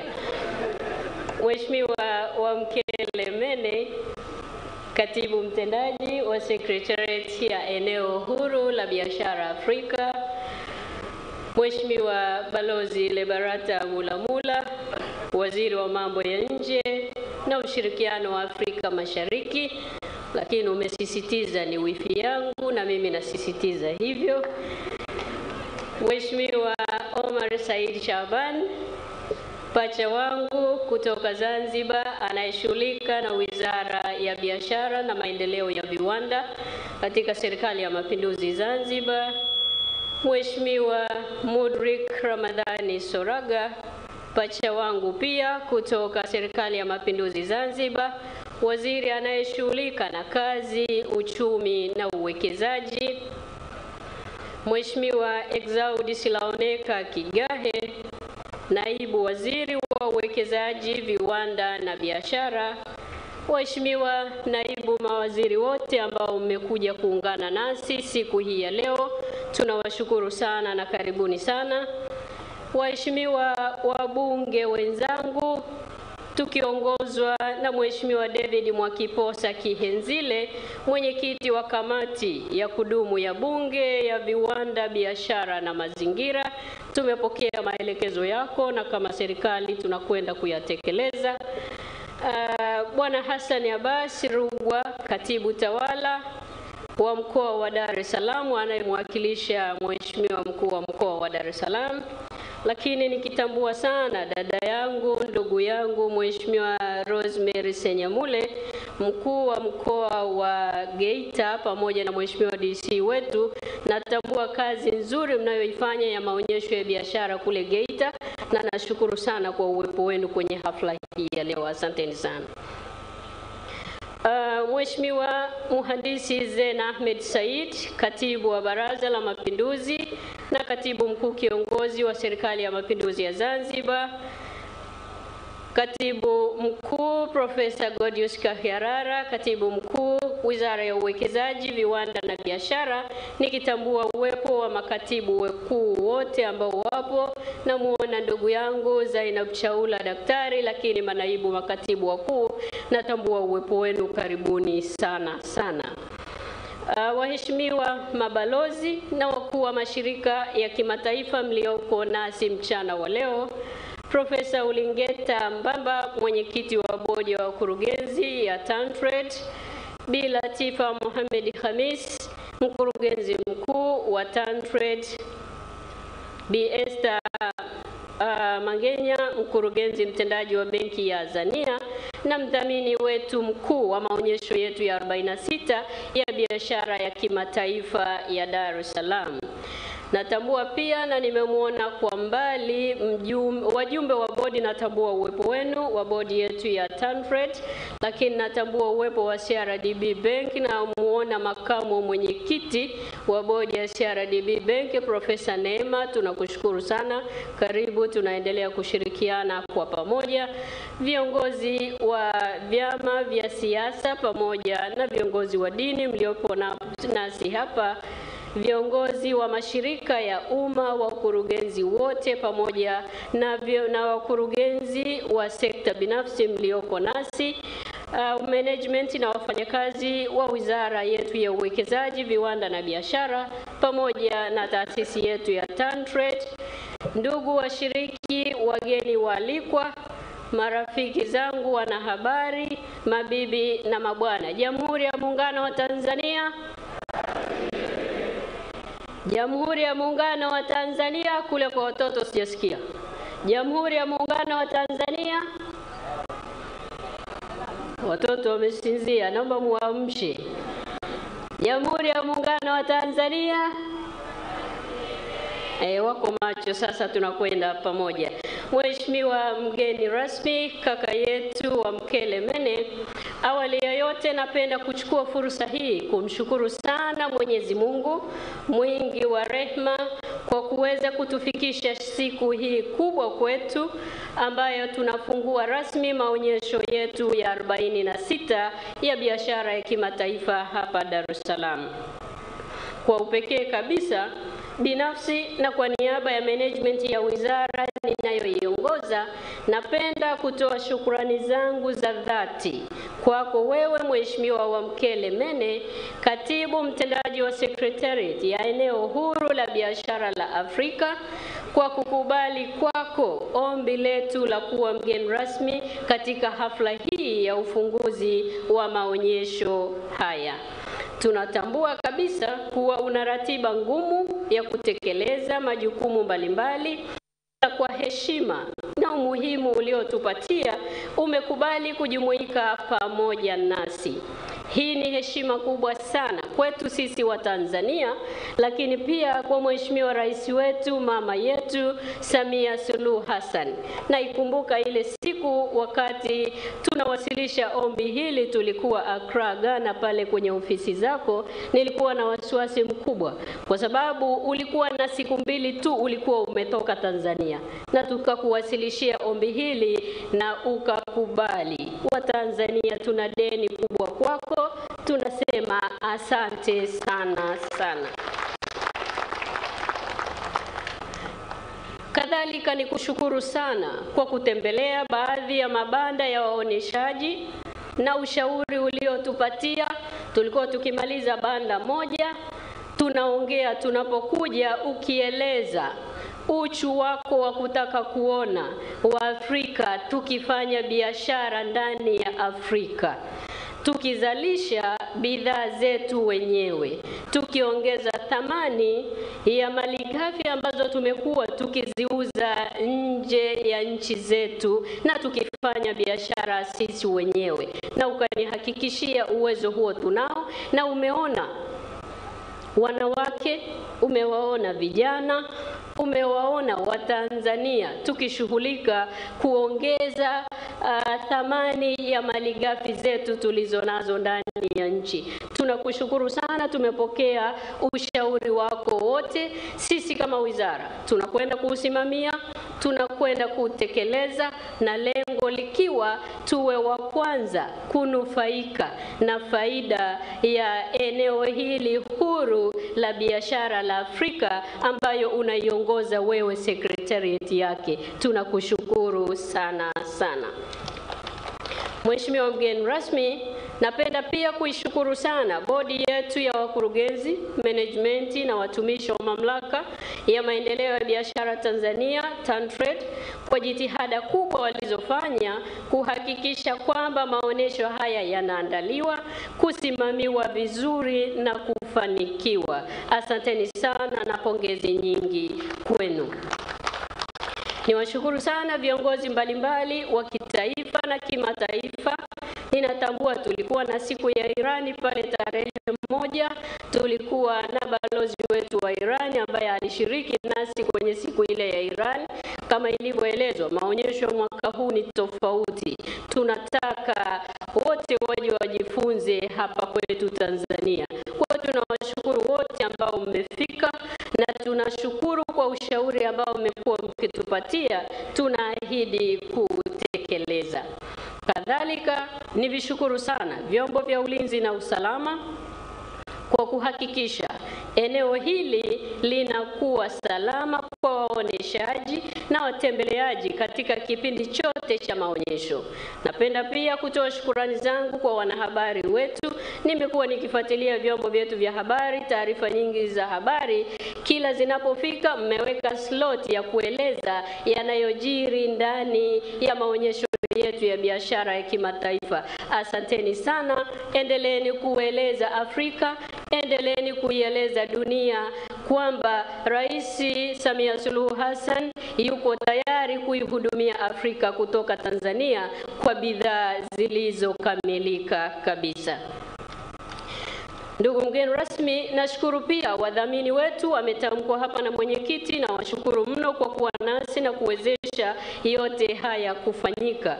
Bila uwezo wa pesa tusingeweza kusimama hapa tulipo. Asanteni sana sana. Mheshimiwa mgeni rasmi, jukumu langu ni dogo tu na mimi nisingependa kurefusha hotuba yangu, lakini kabla sijakukaribisha niruhusu niseme maneno machache mbele yako na mbele ya Watanzania ili kwa pamoja tuweze kuelewa wapi tunaelekea kama Wizara ya Uwekezaji, Viwanda na Biashara. Maelekezo waliotupatia Watanzania kupitia ilani ya Chama cha Mapinduzi tunayatekeleza kwa nguvu zetu zote. Mheshimiwa mgeni rasmi, maonesho haya yana kauli mbiu isemayo Tanzania mahali salama pa biashara na uwekezaji, ikilenga kutambua umuhimu wa mchango wa sekta ya uwekezaji na biashara katika kukuza na kuimarisha diplomasia ya uchumi baina ya Tanzania na nchi nyingine. Katibu mkuu amesema vizuri sana hapa kuhusu takwimu mbalimbali. Tangu serikali ya awamu ya 6 imeingia madarakani, kibiashara tunafanya vizuri, kiuwekezaji tunafanya vizuri. Hivyo katika kutimiza kauli mbiu hii na azma hii ya serikali yetu ya awamu ya 6 chini ya uongozi makini wa Mheshimiwa Samia Suluhu Hassan, Rais wa Jamhuri ya Muungano wa Tanzania, inapambana kuhabarisha ulimwengu kuwa nchi yetu imedhamiria kufungua mipaka na rafiki ya uwekezaji na biashara katika fursa mbalimbali. Nikushukuru sana Mheshimiwa mwenyekiti wetu wa kamati, umesema vizuri tuharakishe kutekeleza blueprint, na hiyo ndio dhamira ya serikali ya awamu ya 6. Tumesimama imara kuhakikisha vikwazo vyote vya kibiashara na uwekezaji vinaondoka ili wafanye biashara wetu na wawekezaji waweze kufanya biashara vizuri. Na kwa hili mnamo mwezi Aprili sote tunafahamu mwaka 2022 Mheshimiwa Rais wetu alianza kwa kutangaza vivutio vya sekta ya utalii kwa mataifa mbalimbali ulimwenguni kupitia filamu ya Royal Tour iliyozinduliwa rasmi nchini Marekani. Kupitia filamu hii, Mheshimiwa Rais wetu amekuwa balozi mzuri sana wa kuisemea Tanzania na hivyo kuvutia uwekezaji na wawekezaji sio tu kwenye utalii bali pia katika sekta nyingine za kiuchumi. Ni dhahiri kwamba watalii wengi wakija nchini, uwekezaji na biashara pia vitashamiri. Na matunda yake tumeshaanza kuyaona, mbali na kusaini makubaliano mbalimbali na washirika wetu katika biashara. Wawekezaji wengi wameshafika nchini kwa ajili ya kuangalia fursa za uwekezaji na kufungua mipaka ya nchi zao kwa ajili ya bidhaa zinazotoka ndani ya taifa letu. Haya ni mafanikio makubwa sana tunayojivunia sisi kama wizara, lakini kama serikali, na kwa hili tunampongeza sana Mheshimiwa Rais wetu mama yetu Samia Suluhu Hassan. Kadhalika tunafahamu Mheshimiwa Rais wetu alipotembelea nchi ya Umoja wa Falme za Kiarabu wakati wa maonyesho ya kimataifa ya Expo 2020, alikwenda pia Ubelgiji, alikwenda Ufaransa mwezi wa pili mwaka huu. Tulishuhudia kusainiwa kwa mikataba mbalimbali ya kibiashara na uwekezaji. Nini maana ya mikataba hii? Ni sisi wa Tanzania kuwa tayari kuhakikisha mikataba hii iliyosainiwa ya trilioni 17.35 pale Dubai wakati wa maonyesho, wakati wa siku ya Tanzania kwenye maonyesho yale, tunanufaika nayo. Tukae tayari, ajira nyingi zitatekelezwa. Trilioni 17 hizi ni ajira kwa watoto wetu. Trilioni 17 ni ajira kwa akina mama, na sote tumeona akina mama na vijana wetu wako tayari kwa ajili ya ajira na kuweza kushiriki katika biashara na uwekezaji ndani ya taifa letu. Na haya yote tunayaona kama ambavyo tumesikia.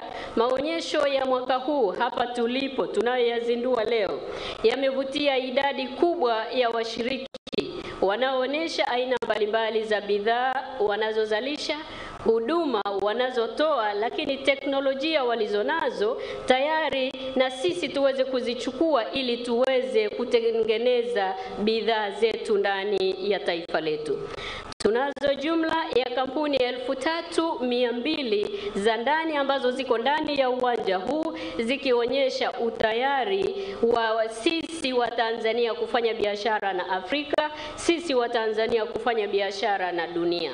Lakini tunazo kampuni 180 kutoka nje ya Tanzania ambazo ziko na sisi kuonyesha bidhaa zao, kuonyesha teknolojia mbalimbali wanazotumia kuzalisha bidhaa zao ili na sisi tutumie teknolojia hizo kuzalisha.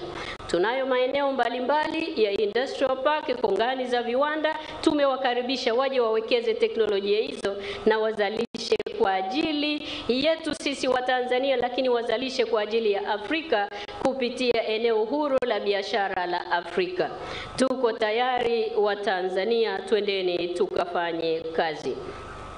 Mheshimiwa mgeni rasmi, pamoja na bidhaa zinazoonyeshwa, lakini serikali yetu haiko nyuma, na tumekupitisha, umeona kwenye banda letu pale la wizara, tunayo program tunayoiita Total Industrial Solution. Nini maana ya programu hii? Maana ya programu hii ni kuwaonyesha Watanzania tuna uwezo wa kuzalisha mitambo ya viwandani midogo ya saizi ya kati, lakini pamoja na mitambo mikubwa kwa ajili ya viwanda vidogo viwanda vya kati na viwanda vikubwa. Niwakaribishe Watanzania wote mfike mje muone. Tunao mtambo wa shilingi milioni 6 tu ambao unaweza ukakuzalishia bidhaa nzuri na zikaenda duniani kwenda kuuzwa. Tunao mitambo mikubwa, tunao mtambo wa kuzalisha mafuta ya alizeti, mtambo wa kuzalisha mafuta ya mizaituni tunayo hapa kwa thamani ndogo tu ya milioni 60. Tunaionyesha pale. Karibuni Watanzania mje muone na tuwekeze kwa pamoja. Uwepo wa katibu mtendaji wa eneo huru la biashara la Afrika ni kuja kutuangalia Watanzania. Amesema vizuri mwenyekiti wetu wa kamati ya bunge kwamba tulisaini mkataba wa eneo huru la biashara la Afrika. Bunge limepitisha. Tayari tumeingia nchi 45 na sasa tumefika 54. Utayari wetu ukoje? Ndio maana yuko na sisi leo hapa. Anatupima. Je, tutakuwa sisi ni soko la bidhaa za wenzetu au na sisi tuko tayari kuihudumia dunia kutoka Tanzania?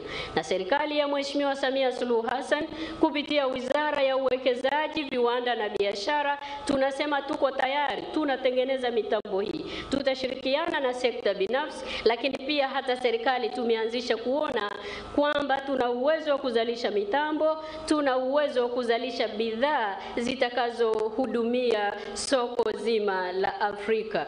Tuko tayari, karibuni tufanye kazi hii. Mheshimiwa mgeni rasmi, tumepita kwa pamoja kwenye mabanda yetu, ukaona wanawake, na sisi tunatambua mchango wa wanawake na vijana kwenye uzalishaji wa bidhaa. Wakati tuko kwenye banda pale la EOTF, niliuliza kwa makusudi kwa wale waliokuwa wanatuonyesha bidhaa zile, mmeshaanza kuuza nje ya nchi? Wakaniambia hapana. Niliuliza makusudi kwa sababu wewe mwenyewe ulisema bidhaa zetu ni nzuri, lakini hatujaanza kwenda kuuza bidhaa zile nje ya nchi. Naomba nikuhakikishie sisi wa Tanzania tuko tayari, na naomba uendelee kutushika mkono. Amesema vizuri Mheshimiwa Waziri wetu wa mambo ya nje na ushirikiano wa Afrika Mashariki, hii ni mara yako ya 3 ndani ya mwaka huu kwa Tanzania. Naitambua dhamira yako, na mimi na wizara yangu tuko tayari kushirikiana na wewe. Tutafute sasa masoko kwa ajili ya bidhaa za kina mama na vijana ambayo wanazalisha kwa mikono yao. Tuko tayari, tushike mkono tuweze kuvuka kwa pamoja. Tumejadiliana jambo moja, ukiacha hili la masoko, kinachotukwamisha kingine ni upatikanaji wa mikopo nafuu kwa ajili ya wawekezaji wetu na wafanyabiashara wetu. Na wewe umeniahidi tunaanza mjadala na Afrexim Bank ili sisi tuwe wa kwanza ndani ya Afrika kuipata zile dola bilioni 1 kwa ajili ya wawekezaji na wafanyabiashara wa Tanzania. Ndugu zangu wa Tanzania, hii ni fursa kubwa kwetu, na sisi kama wizara tuko tayari kuyafanya haya. Naomba mjitokeze, hizo pesa nazisema mbele yake, mbele ya Watanzania, ili ajue utayari wetu. Twendeni tukazalishe na tuihudumie Afrika kutoka Tanzania. Mapema alfajiri ya leo, kwa kujitoa kwako kwa ajili ya Afrika wenzako, tunakushukuru sana, na niseme mbele ya Watanzania tunakutaraji pia. Mheshimiwa Waziri wa mambo ya nje, tunamtaraji pia mwezi wa 8 atarudi Tanzania, na amesema hivyo atarudi Tanzania kwa ajili ya konferensi kubwa ya wanawake katika biashara. Yuko tayari kutuletea wanawake wote wafanya biashara wa Afrika kuja Tanzania mwezi wa 8. Sisi tunakuahidi ushirikiano mkubwa na tuko tayari kukupokea. Tunaomba usituchoke ili tuweze kulihudumia bara letu na tuweze kufanya biashara kwa pamoja. Ndugu zangu wa Tanzania, ninapomalizia hotuba yangu, naomba tukumbushane mambo mawili makubwa ambayo tunayo. Jambo la kwanza, tuendelee kujitokeza kupata chanjo ya uviko 19. Tusije tukasema ugonjwa huu au janga hili limeondoka. Hapana, limetulia tu. Sasa tuendelee kujitokeza kupata chanjo kama ambavyo kiongozi wetu amekuwa anasema, tunapunguza makali tunapokuwa tumepata chanjo ile. Tujitokeze kwa pamoja. Lakini la pili, tujiandae na kutoa ushirikiano wa kuhesabiwa katika sensa ya watu na makazi itakapofika tarehe 23 ya mwezi wa 8 mwaka 2022. Sote tunafahamu sensa hii ni muhimu sana, kwani itasaidia kupanga na kutekeleza mipango ya maendeleo ya taifa letu kwa ngazi ya kitaifa na kwa mtu mmoja mmoja. Mimi nipo tayari kuhesabiwa, tuendeni kwa pamoja tukahesabiwe tarehe 23 mwezi wa 8 mwaka 2022.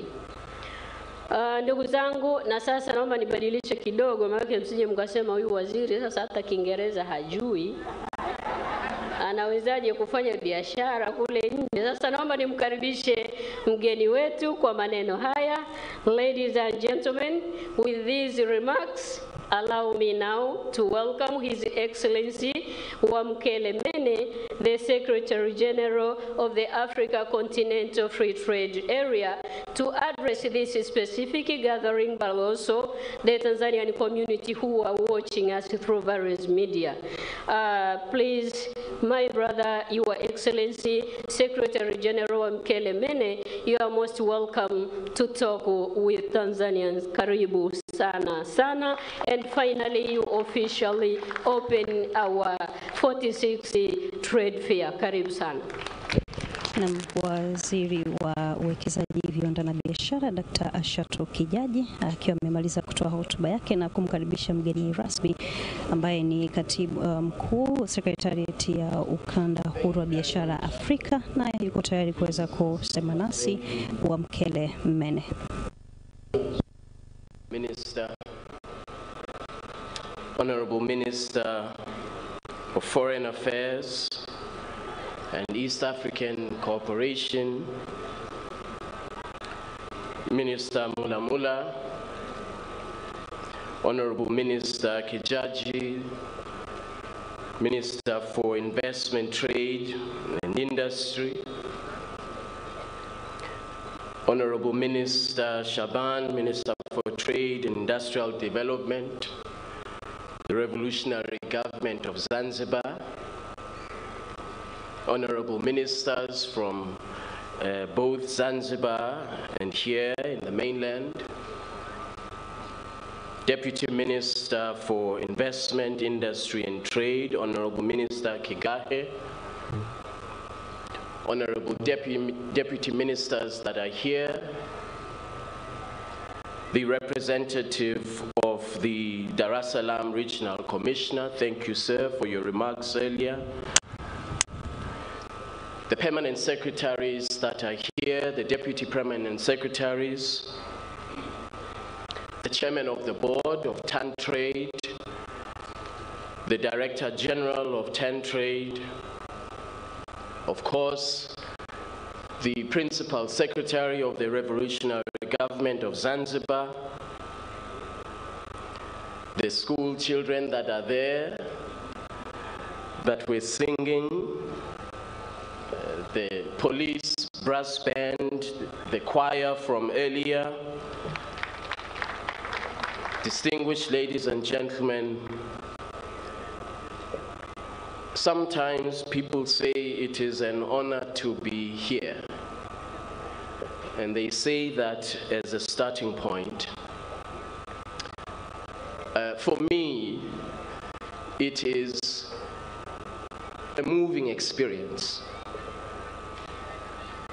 I was taken through the exhibition, and I saw the potential of our continent.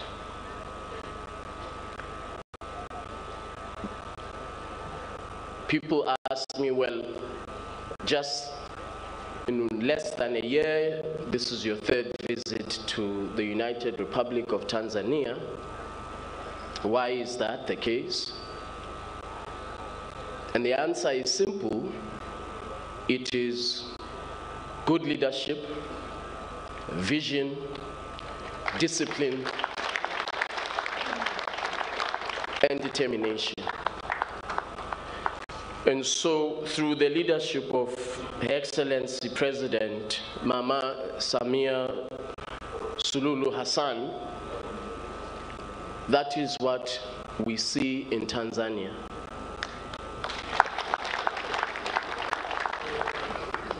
The investment reforms have yielded results.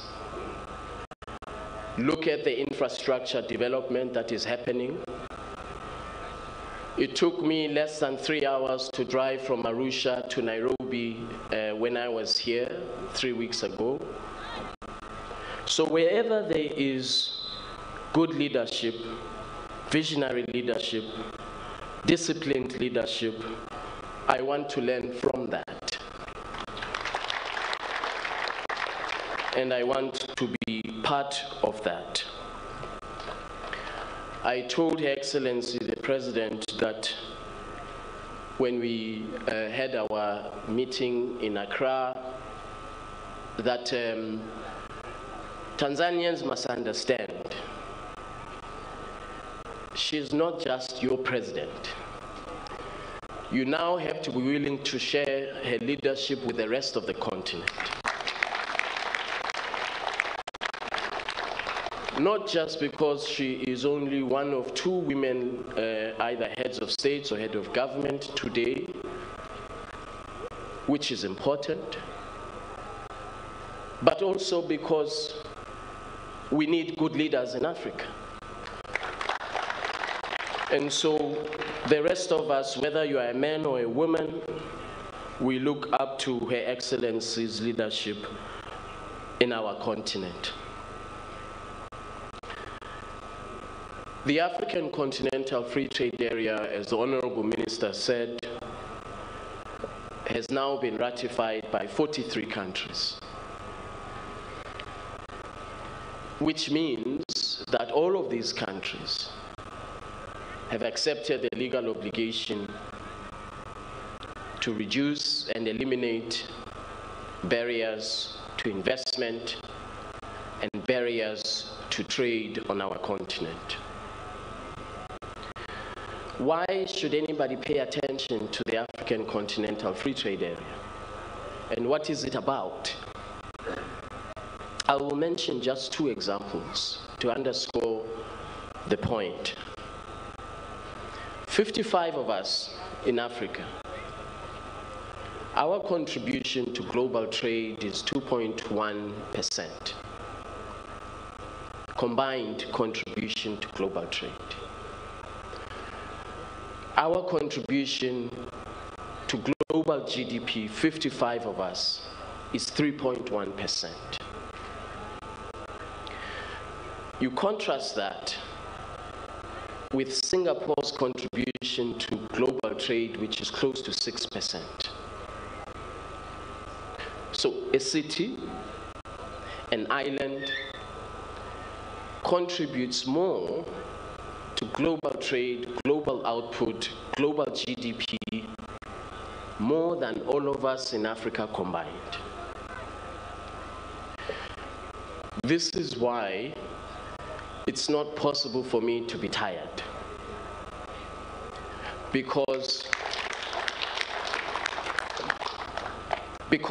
of all the work that we have to do as Africans. This deficit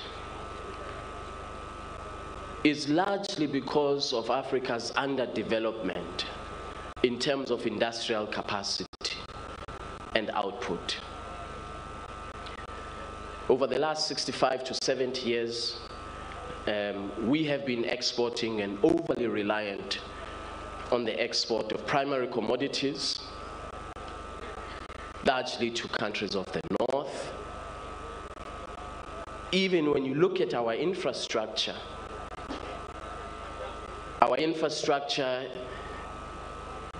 paints a very, very telling picture. Post-colonial infrastructure, you have a port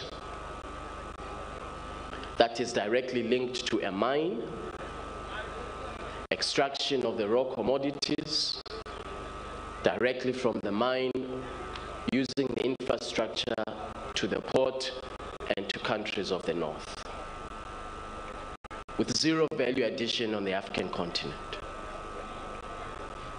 This is in part why there is this deficit. The second example, which is also why I cannot afford to be tired. 2019, before the onset of the pandemic, our continent imported $16 billion worth of pharmaceutical products. $16 billion worth of pharmaceutical products. That means jobs forgone. That means competitiveness forgone.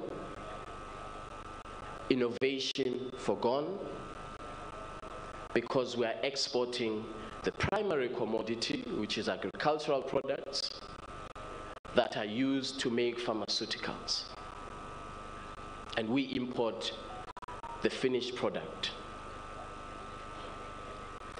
In 2014, the continent exported $6 billion worth of raw coffee, unprocessed coffee. The global coffee industry, after processing, repackaging, value addition, the global coffee industry is $100 billion. $100 billion industry, which we don't control as Africans. Another example is, of course, what is happening now. 1.3 billion of us, and we claim, correctly so, we claim that we have 60% of the world's arable land, and yet we import wheat, barley, and other cereals from Ukraine. We have 60% of the world's arable land, and yet we import, and there were 1.3 billion of us, and yet we import wheat from Ukraine. So, as President Kagame said, a country of 43 million people is feeding an entire continent of 1.3 billion people. How is that possible? When the COVID pandemic hit our shores as a continent, we did not have the capacity to manufacture germ-killing products, masks, and all the tools that were required to fight the pandemic. We had to have a man in China donate 6 million masks to us in April 2020, Mr. Jack Ma. So as some countries were imposing export restrictions on these germ-killing products and all of these products that are required to fight the pandemic, we as Africa suffered because we were on the periphery of productive capacity and on the periphery of global supply chains, such that when these global supply chains are disrupted, we suffer. Whether it is supply chains disruptions in the commodities markets, which results in global commodities markets being subdued, those of us who are overly reliant on the export of oil and other commodities, we suffer. So we rely on a country of 43 million people to feed us. We causing food inflation because of the current situation, up to 20% rises in food prices across the continent. We were not ready from an industrial capacity point of view when the pandemic hit. And then I mentioned the example of productive capacity in general, but specifically I made an example of coffee. I can make other examples. The minerals that is used to produce the phone costs less than $1. But once that mineral enters global supply chains for production and manufacturing of an iPhone, it retails for close to 1,000 United States dollars.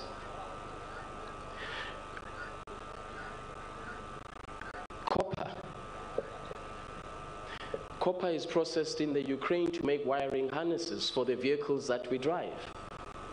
And yet copper is in Zambia and is in DRC and maybe other countries also.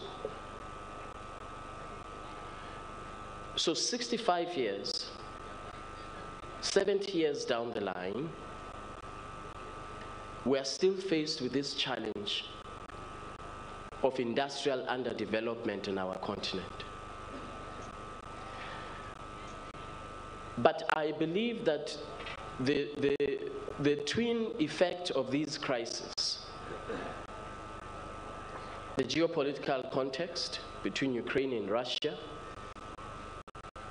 as well as the COVID-19 pandemic, has in very stark terms compelled us Africans to say that we need to do more and to accelerate our own self-sufficiency, establish our own regional, continental value chains without disconnecting from the global economy, but to establish our own self-sufficiency. This is what these two crises have demonstrated in very stark terms about the condition of our continent. Now, the fragmentation of rules, smallness of national economies, the lack of industrial capacity, all of these reasons contribute to intra-Africa trade being at only 18%. We trade more with the rest of the world than we trade amongst ourselves as Africans. We are better connected from the point of view of trade patterns with countries of the north than we are amongst ourselves as African countries. And so in the wisdom of the founding mothers and founding fathers of the Organization of African Unity, May 1963, and of course, President Mwalimu Nyerere was one of them.